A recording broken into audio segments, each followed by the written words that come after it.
Yeah.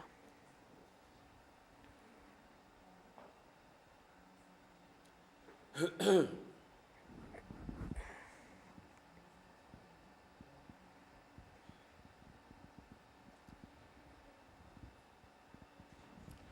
this is an appropriate topic today, talk about the Russian Revolution, because, Aren't we fighting with the Russians? Well, not fighting, but Donald Trump has a little bit of issues with the yeah, well, that's Russians. what I was saying.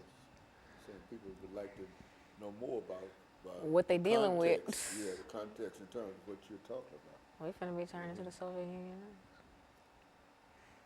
There does seem to be But did you know that the Soviet Union was created, like the big professed idea was everybody gets equal rights and like everybody's just equal. Nobody's like different. Everybody has equal opportunities and equal rights and equal property and stuff. A lot like more like political figures than you'd actually think like really agree with that. And an autocracy is where just one person just rules everything. And a lot of people agree with that too. A lot of people try to instill that in their countries well, you or think whatever. Mr. Putin is that Putin or Putin. Trump? No, Mr. Putin, Putin is a Russian man. I mean, he probably is. Yeah, you know he is. You know, all Everything you said about the Russian Revolution, the autocracy and all of that, that applies directly to Mr. Putin. and Lenin. And yeah, of course. You know.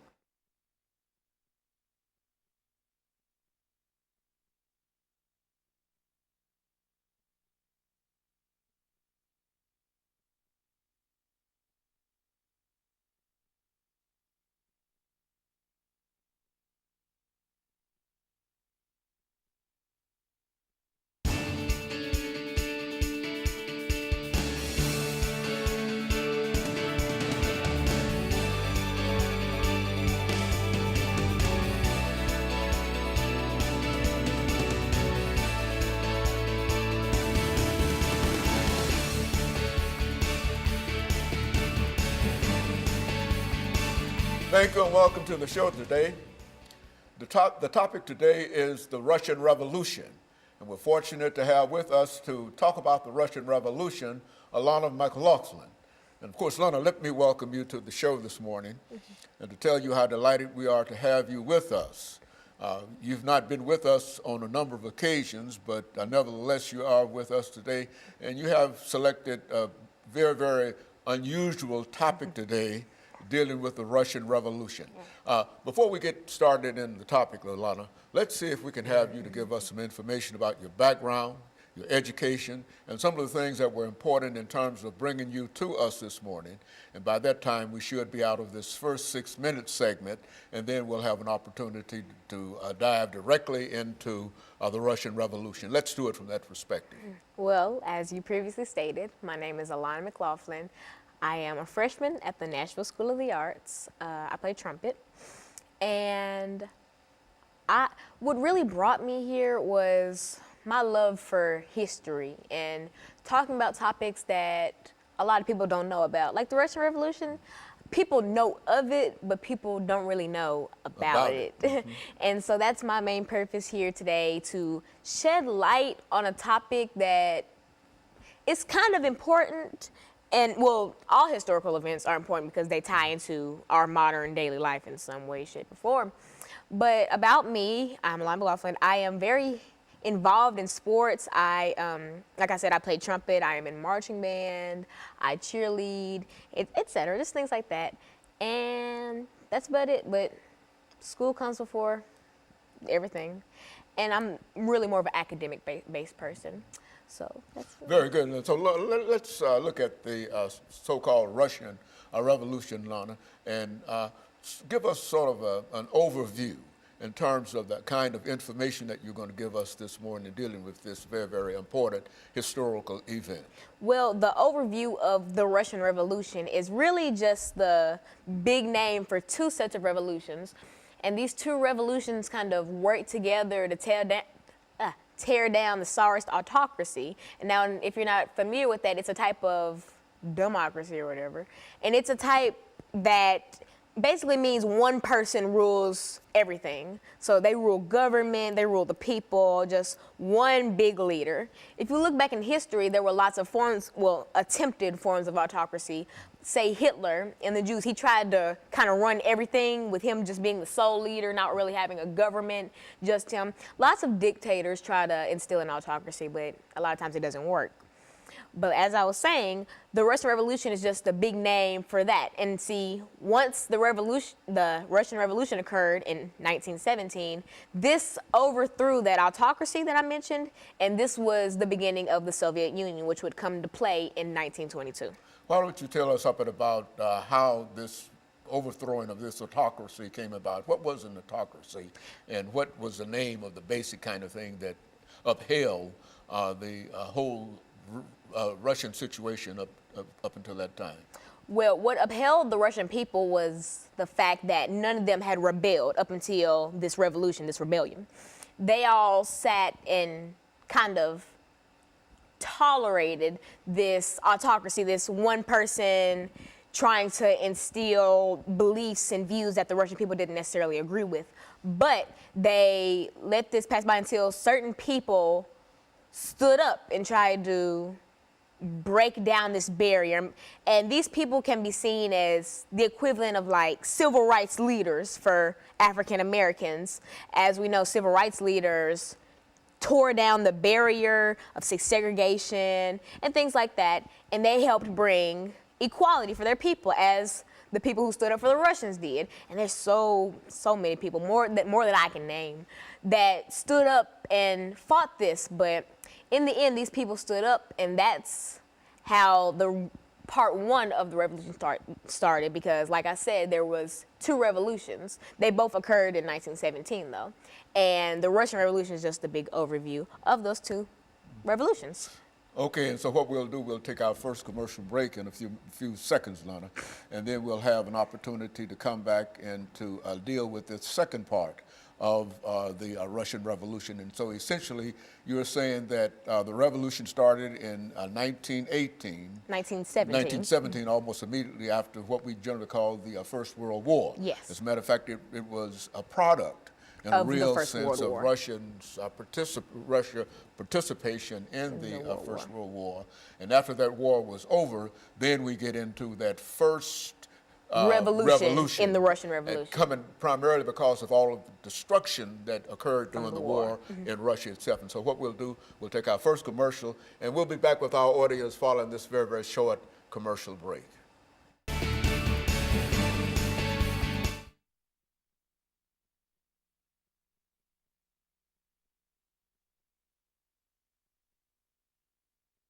Why it would never survive somewhere like like America and stuff like that. And then after that, I'm just going to like comparing dictators and stuff. Okay, well, you let me know. Are you just going to start comparing? I'll just follow you. All right. Okay, well, I'm just trying to get a pace to it and get a voice level and a depth to it. Okay. You make it go that way, and because it bring you out in reference to it. Because and so when we come back, I'll announce what we're dealing with, and then you can start again where you please. And we've got 8 minutes, and you deal with this however you wish to. And if at some point you wish to bring in some information in reference to the animal farm, et cetera, anything that you want to deal with dealing with the Russian Revolution, because I think we've got a pretty good start dealing with that great historical event.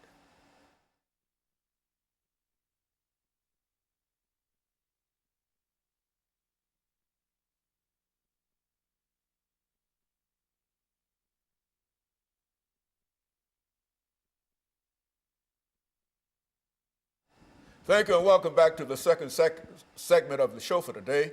We're talking to Alana McLaughlin, and she's giving us some information in reference to the Russian Revolution, a revolution that occurred almost immediately after the First World War that started in 1914 and came to an end in 1917. And that would be the sort of historical beginning of what we're talking about now, the destruction of an entire Russian society, and now an attempt to what? rebuild that society. Rebuild. Yeah, rebuild that society. Approach it from that perspective.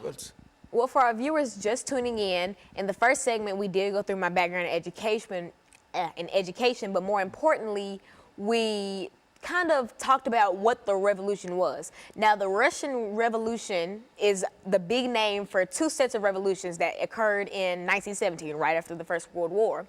These revolutions kick-started the overthrowing of the Tsarist autocracy, and I talked about what an autocracy was, which is a one-person-led society. It's just one big leader that rules government, and et cetera, et cetera. And I talked about, they overthrew this, and also the Russian Revolution was the Kickstarter for the Soviet Union. Now, the Soviet Union is a party. It's a political party, just like, Republican or Democrat. Coming out of the Communist Party. Coming from communists. Now, the Soviet Union's big idea was that all persons should have equal rights, equal property, just everybody should just be equal. There was no personal property, everything belonged to the state, really. But they tried to make all people equal. Now, you could see that it might sound, fair and good in the end, but it doesn't really work. Now, something like this couldn't be instilled in America because we have different rankings of people. We have the higher class, we have the lower class, middle class, working class, all that. And to make all these people into one little division. Equal. Yeah. Everything is equal under that system. Is that what wouldn't necessarily work, because while all men are equal, all their possessions and some skills and et cetera are not equal. And so the Soviet Union tried to just take away all personal properties. You were just blank, basically. You were nothing but, me and you were the same. Even though we're quite different people, in their eyes, we're the same. We're not individual. And something like that isn't really a smart idea to do for a country, because people are individuals, and to try to classify them into one small division doesn't really make sense, because you cannot classify all people into one thing. Just like if I go into a building and I say everyone in here is middle class, that wouldn't be true, because everywhere you go, you'll have lower class, higher class, middle class, things like that. Are you saying that even though there's an attempt to make everybody equal, that all individuals are not the same, and therefore, no matter what kind of system you develop, you have to make arrangements for those differences within America, within individuals? Is that what we're saying? Yeah, and some lesser-known political parties say that people are equal, but we're different, and that's true. No man is worth more than the other, yet we just have different skills. No, we're not the same. Like me and you, we both deserve the same things, deserve the same treatment, but we're not the same. We're not on the same levels. And that's kind of what the Soviet Union wanted to do to all the Russian people. Like, the capital city for the Soviet Union was Moscow, and that was also the largest city. And this was Russia. The biggest country in the Soviet Union was Russia. And so I'm kind of focusing in on Russia because of the Russian Revolution. And so in making all those people the same, it didn't really work out.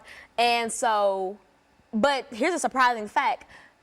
After 1917, once the revolution started, once it ended, this was 1922 at this point. That's when the Soviet Union really came into power and was classified as an actual party. The Soviet Union did not end until 1991, July of 1991. So this actually lasted, and it was incorporated for the Russian people. And so 1991 was about 20-ish years ago. This really went on for a long time, and people don't see that. They think of, when they hear Soviet Union, they think of, oh, this was back during Lenin and Tsarist autocracy. This was very close to 27. This is 2017. That was not a long time ago, and so it's very strange to look at it that way, because the Soviet Union was still coming into power when we had like modern televisions and stuff like that. It's very strange to think about. You know, Lana, thinking about the Soviet Union and some of the things that you've already said about equality of opportunity and et cetera, I think that you can look at the Constitution Yeah. of the United States of America and say in reality, these are some of the things that are promised in the United States Constitution. Now, what made Russia different from the United States? Well, see, the United States, the Constitution says, all people are equal and all this and that. That's not really how America treats their citizens, or the United States. You could say that all people are equal and all people get equal chances. That's not really what happens, and I feel like in the Constitution, things like that were promised so that we could kind of instill it in the country, and maybe like over time we'd start to believe it. But that has yet to happen because we still have hate crimes and hate groups and KKK and things like that. And so up until we actually start to instill the things that the Constitution says, like black people have the right to vote, but there are still voting centers in predominantly black cities that get burned down because black people are trying to vote. And so once the United States starts to actually abide by we abide by it, but the government does, at least. The citizens haven't really clicked yet because, black people we have our rights now. Once the Constitution went through, and, we had people like Martin Luther King and Rosa Parks fight for our rights. We have rights. We can do whatever at this point. But citizens still try to make it hard for us to do whatever. And that's kind of like Russia.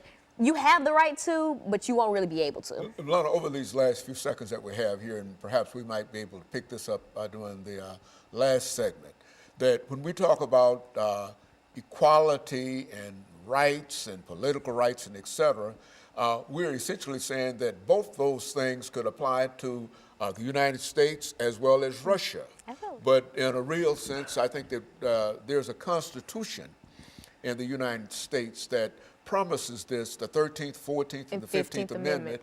And I think that in a real sense, Russia, the United States has moved closer toward the implementation and the recognition of these rights more so than Russia or the Soviet Union. And of course, we're going to take our second commercial break, and we'll be back with our audience following this very, very short commercial break.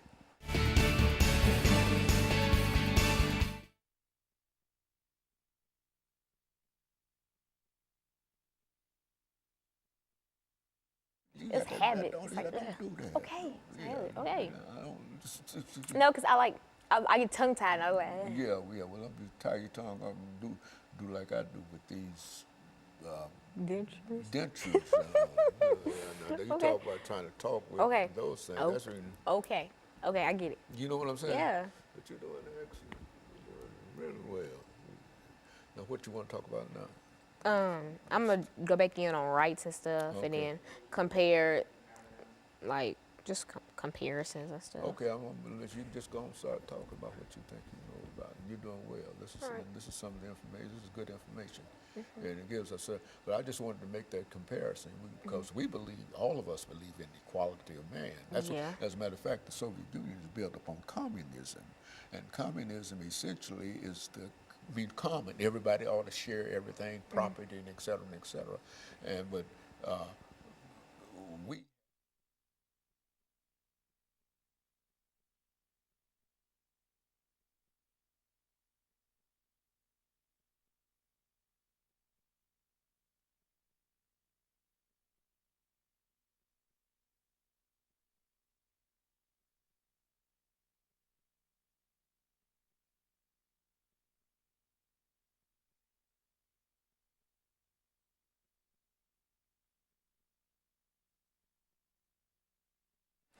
Thank you and welcome back to the final segment of the show for today. We're talking to Alana McLaughlin, and she's giving us some information in reference to the Russian Revolution. Alana, let's see if we might be able to pick up where we left off during the second segment to give you an opportunity to perhaps look at the Russian Revolution, the promise of equality as promised in communism, and then perhaps say something in reference to the Declaration of Independence. We hold these truths and et cetera, that kind of thing. Talk about it from that perspective. Now, in the last segment, we compared the Soviet Union to how the United States is, and we talked about how the things that they implemented in Russia from 1922 to 1991 wouldn't really work in the United States. And here's another reason for that. Communism, which was very prevalent in Russia and, Moscow, was, it was based on the word community, communism, community, which is all men are equal, all men should share, things like that. Now, America, we have the 14th, 15th, and 13th, 14th, and 15th Amendments that basically talk about African American rights, because there wasn't really a time where Caucasians, their rights were taken away. It was basically black people. And so, in talking about communism and all that, they wanted other people to be equal and share. We couldn't implement that in America because we went through slavery for 300 years. People weren't equal for 300 years, and only after slavery did we start to think about, oh, well, can black people vote? Can black people, have basic human rights? Can we give those back to them? And eventually those were given back to us due to the Constitution. But as I said in the last segment, United States citizens are known for not really implementing those Constitution-like rights. Like, for instance, I mentioned how African Americans do have the right to go vote, but you'll still hear plenty stories about predominantly black voting centers getting burned down because of white supremacists don't want black people voting. And it makes you think, are we back in the 1800s where black people couldn't walk outside without issues from white people, or just from any other race that felt that they were above African Americans due to the color of our skin? And that's something that really makes you think, what if America tried to implement something like that? Would we have not gone through slavery? Would the Constitution be written like how it is? Would women have rights? Because, women got rights and that's crazy. Well, it's not crazy that women got rights. It's crazy that women had to be given rights. It's crazy how men think that they're above women just because of maybe stature. They are men. Because they're men. And it's crazy how white people or other races think they're above African Americans because they're white. And so that's a lot of things that happen in Russia. If you try to compare them to the United States, it wouldn't really fit like a puzzle. It wouldn't fit together because it wouldn't work. America wouldn't go for something like that. If we got a president and he tried to instill communism and all that, everybody would be like, equal, I'm not equal to this black person, or I'm not equal to this woman or child. It would be lots of issues. Let's end this, Lana, over the next 6 minutes by taking thought of something that I learned quite early in college, and that was the Declaration of Independence. And I think in a real sense, what makes Soviet communism and the United States democracy different is because of what? The Declaration of Independence, which is a promise that is made, that is kept consistently in American history, even during the time when slavery existed. When Thomas Jefferson wrote, "We hold these truths to be self-evident, that all men are created equal and they are endowed by their Creator with certain inalienable rights, and they are what? Life, liberty, and the pursuit of happiness." Now, whatever has occurred in the United States of America, we have not moved away from the doctrine of what? Universal right, or what? The Declaration of Independence. Now, in the Soviet Union, when that was declared in 1917 during the Communist Revolution as this idea of equality, there was nothing that they could base that idea of equality in communism, and especially on this whole concept of the Declaration of Independence. There is no Declaration of Independence to the degree that in the Soviet Union as there is in the United States. And I think that in a real sense, that's one of the great differences dealing with the Russian Revolution and the American Revolution. What do you think about that as a statement? Well, the Russians, like you said, they didn't have a lot of weight to back up communism. They just kind of said, well, all people are equal. They didn't have anything implemented into government to say that all these people were equal. They didn't have any declarations and stuff like the United States, like America has. We had, as you said, the Declaration of Independence, which says, all men are equal, are born equal. We have writings to back this up. We have laws to back this up. The government implemented this. And though the government did implement this, the citizens still have yet to implement this. Now, for a good deal, most hate crimes and stuff, the rate has gone down since, say, segregation in the early 1900s. But the fact that you still hear about hate crimes means that not all American citizens are really keen on equality or keen on that everyone is equal. Because if everyone was equal, we still wouldn't be having hate groups like the Ku Klux Klan or white supremacist groups or LGBTQ plus hate groups, things like that. We haven't really begin to understand that people are equal. Yes, it's written down, but do you believe it? Because something could be in writing, but you still won't abide by it. Rules, almost. You know, we have laws that people break every day.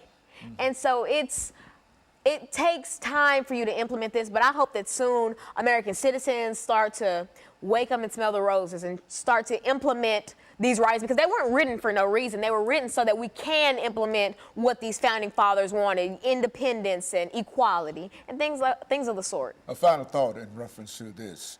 I think we can also say that the United States has had a longer period of time in working out its opportunities toward equality with the Declaration of Independence. They had to overcome 300 years of slavery. Now, in Russia, there was no slavery as such, but there was what was known as serfdom.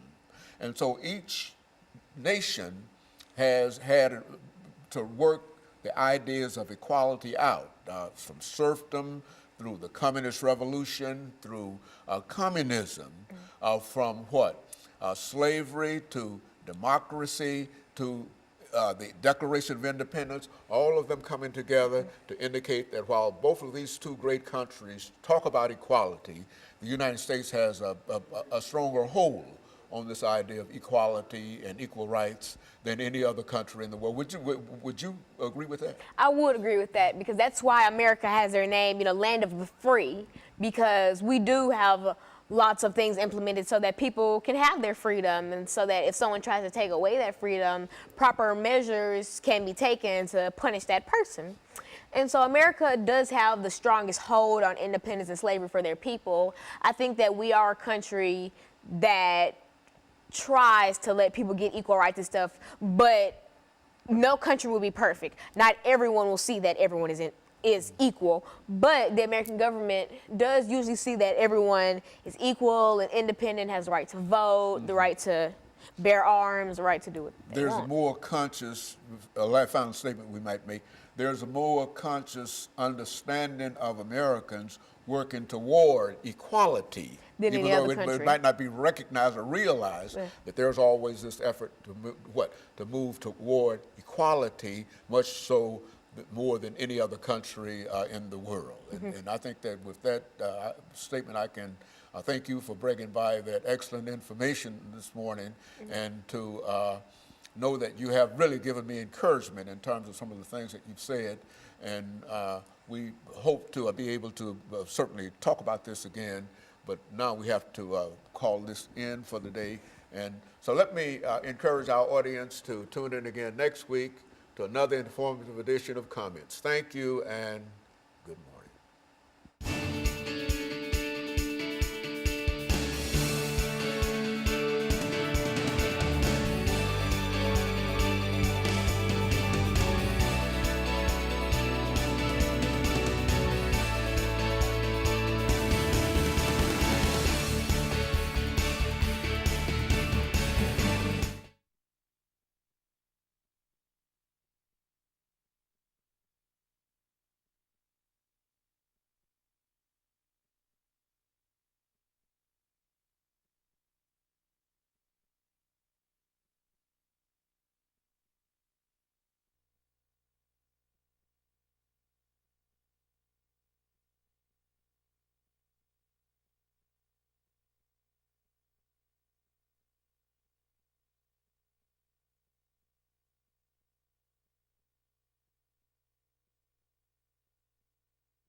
abolishing modern slavery in Tennessee, the penal system. Abolishing modern slavery in Tennessee. Abolishing modern slavery, penal system in Tennessee. Let them know immediately we're not talking about this something that we indicate and identify as modern slavery, and that's the penal system. Is that correct? I mean, is that what we're